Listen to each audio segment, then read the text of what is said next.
Hey guys, this is Jason Morris, Real Estate Agents That Really Work, and it's right here at the first of the year. One of the questions I get from a lot of people and a lot of agents in my group is they're trying to make that transition from part-time realtor to full-time realtor, and they don't really know exactly what to do, and they don't really know, what steps they need to take. So what I decided to do was make a video to tell you guys what to do, give you five things, 5 tips to go from being a part-time agent to being a full-time agent. And the number one thing you guys need to do is get a plan. Are you going to work with buyers? Are you going to work with sellers? Make a decision. So me personally, I would work with sellers. That's what I do in my business as a full-time agent. And as a part-time agent, I think it's almost even more important. A lot of agents just starting out, they go, oh, well, I'm going to work with buyers because it's easier, or they can get the leads, they can get referrals from a team or wherever it may be. But those buyers, if you're a part-time agent trying to go full-time and you've got another job that especially where you work during the day, those buyers, they can be demanding. If they want to see property on Friday, they want to see property on Friday. And if you have to work on Friday, they go see property with somebody else. So that's the problem sometimes working with buyers, is because in today's world, yeah, they didn't fill out just your form online. They filled out 20 forms online, and they're looking at every website thinking they're going to see something that's a little different, even though, we know that they're not. With sellers, though, you've got a lot more control over your time while you're at your full-time job or your job. Other agents can be showing your listings and stuff like that. So working with sellers is a lot easier, especially when you have just a limited amount of time you can work, and you can leverage yourself a lot easier too. So you can have 10 listings out there, and all 10 listings can be shown this afternoon while you're working at your job. So I'd get a plan in place. Listen to some of my videos, listen to my For Sale Owner Master video, get a plan, decide who you're going to work with, what you're going to do, and then just start putting it together. That's number one. Get a plan. Number two, you need to get lead sources. Okay, a lot of agents, especially starting out, they don't want to spend money because they don't think they can afford to, and or they have a very limited budget. And here's the thing. Okay, what you're doing is you're starting a business. And if you don't have leads, you can work your sphere of influence, but there's only so many houses that your mom and your cousin and your aunt and stuff can buy from you. And there's no guarantee they're interested in buying a house right now. And, so your sphere of influence, it's great to work that business, but that business is going to be limited, especially starting out, because for some reason, your family and your friends, they might work with you, but for some reason they seem to forget you when you're a brand new agent. But you need to get some lead sources. Okay, I'd recommend working with for sale owners and expires. I think those are the two biggest lead sources. Those are two of the biggest lead sources I recommend. RedX gives my group a special deal. They waive setup fees, and you can sign up at jasonmorrisredx.com and get those fees waived. But I would get expires and for sale owners. That way you have plenty of numbers to call. If you can't afford both of them, I think both of them are like $79 a month. If you can't afford both of them, get the for sale owners.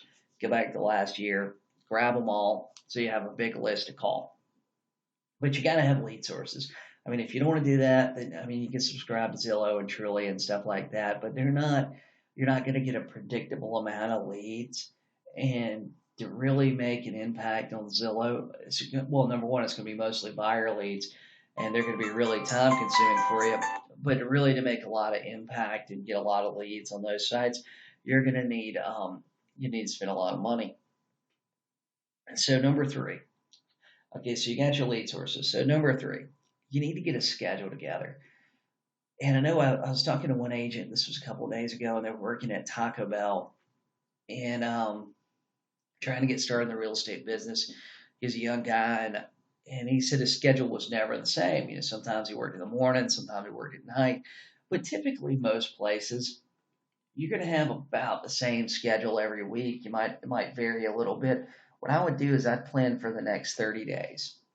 and I would lay out my schedule based on what schedule I typically work, and then I would make adjustments as I get out my schedule. Most places you work at, I mean, they give you the schedule for the week, give a schedule for 2 weeks. You know, if you're working part time or retail or in the service industry, they give you your schedule for a week or two. But take your schedule you typically work, go ahead and lay out your schedule on your calendar. I use Google Calendar. It's free. Um, it syncs with your phone. It syncs with everything. Go ahead and lay it out there so you've got everything in front of you, and you can just grab the blocks and move them around because you're going to need to schedule all of your prospecting time, all the time that you're going to be on the phone, appointment time and all that stuff. You need to go ahead and put in your schedule now because that's what's going to take. And when you get your schedule from your job, you kind of move around those blocks based on what your schedule is in Google Calendar. But go ahead and schedule it out. If it's not on my schedule, I do not do it, and it's just something I've got really used to. Number four. Okay, this is probably the thing that's hardest for a lot of agents. You need to accept that getting started in the real estate business is going to be a lot of work. I mean, it's going to be a lot of work when you're brand new. And it's going to be a lot of work, especially with another job, because there for a little while, it's going to be like you have two jobs. And I don't want to sugarcoat this for anybody. I don't want to make it sound like, wow, it's so easy and all this stuff, because it's not going to be easy. And it's going to take a lot of courage to do it. And so if you want to have an amazing year and you want to make this big transition in 2017, you need to decide, you need to go ahead and accept this and decide that, hey, you know what, there's going to be a lot of days where you're going to work at your first job from 8 to 5, and then you're going to come home and you're going to work, basically from 5 to 9, and then you're going to have emails and stuff to do and random stuff, paperwork and whatever it is. So it might be like 10, 11 o'clock before you really get settled down. And I mean, I'll tell you, when I first started real estate, I worked at a theater uh, where they had a big show. It was the Carolina Opry in Myrtle Beach, South Carolina, and I would lots of days my phone would wake me up, but I would get up about 7:30 in the morning.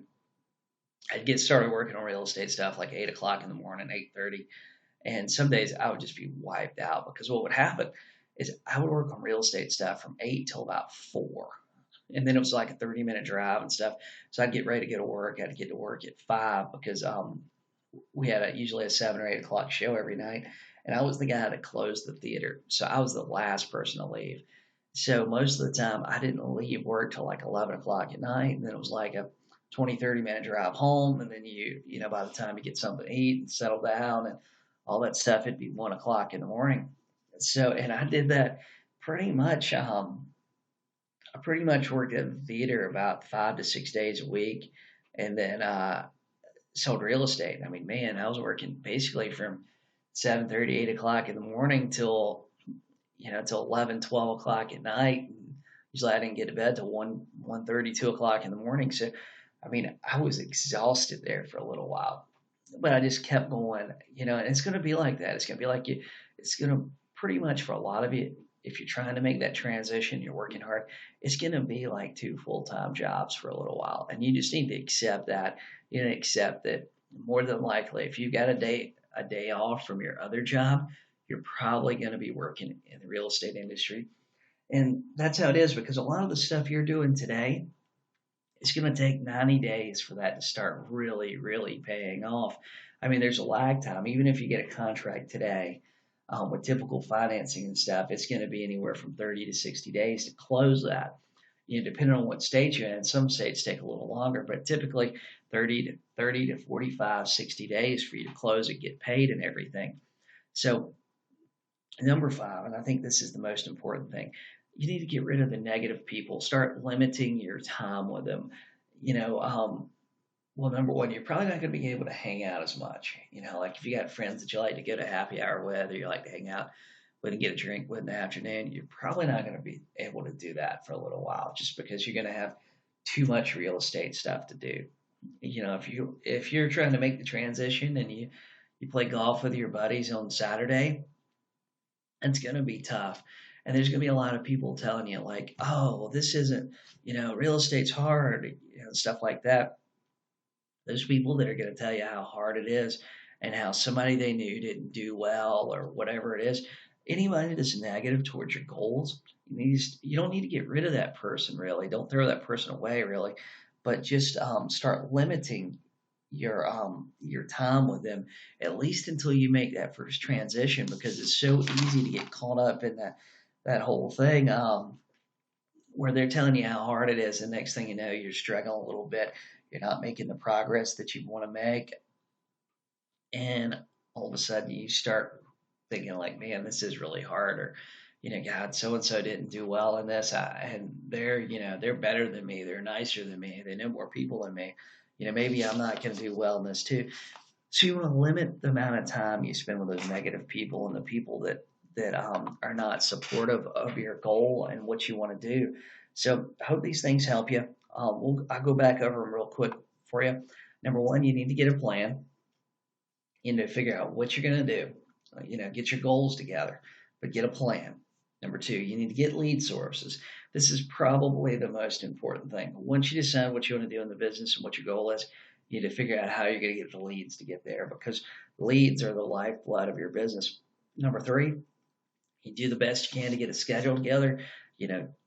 Make your schedule based on the schedule that you typically have. Number four, you just need to accept yourself. You need to mentally prepare yourself and accept that this is going to be a lot of work. And that's what it is. It's just going to be a lot of work. There's no shortcuts. There's no easy way to do it or any of that. It's just going to be a lot of work.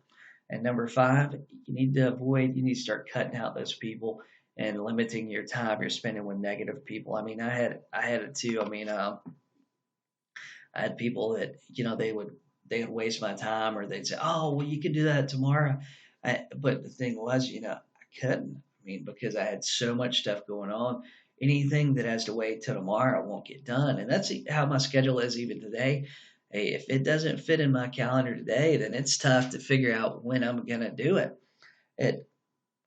But that's really important. So if you enjoyed this video, subscribe to my YouTube channel, join my Facebook group, Real Estate Agents That Really Work.